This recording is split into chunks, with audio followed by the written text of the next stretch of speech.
Hello, everyone, and welcome to the Refresher, brought to you by the Recruitment Roundup and all of us here at BMS Performance.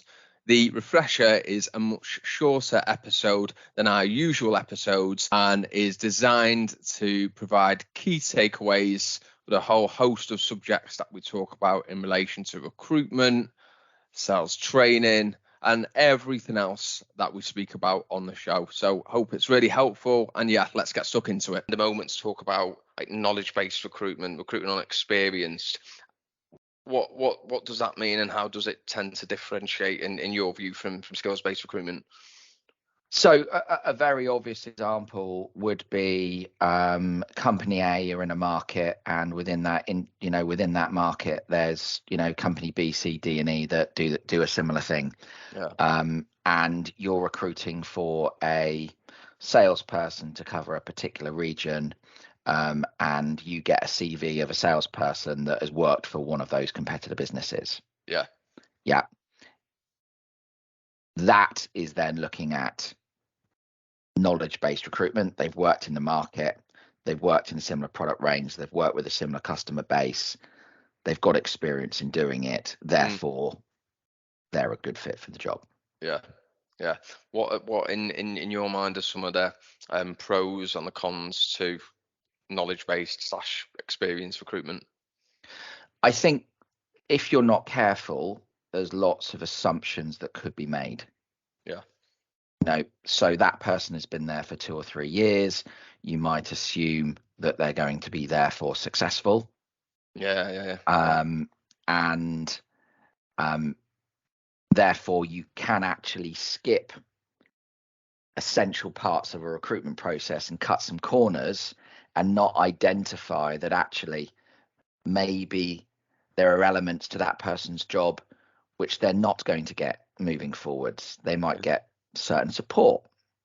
They might be required to do it in a slightly different way in the organization. So there's lots of positives. Clearly, hiring somebody from a competitor can bring huge value to an organization. Yeah, but there are also some potential hiccups.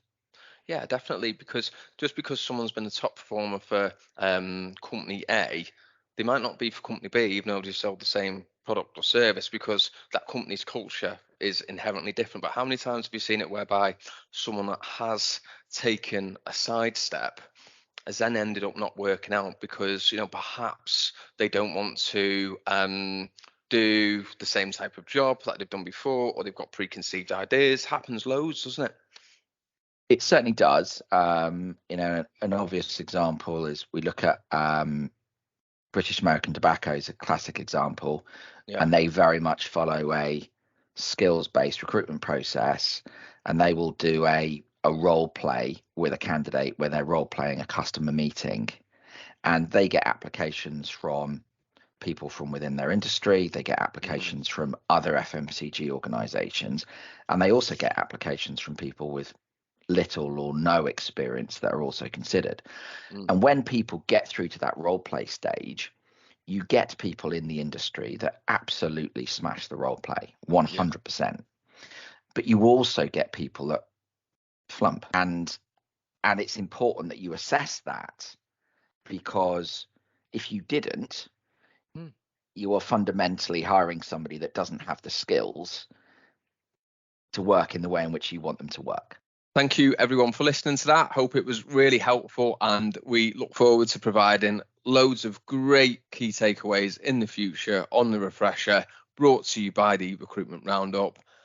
If you haven't yet subscribed to us or given us a follow, please do. It makes a huge difference.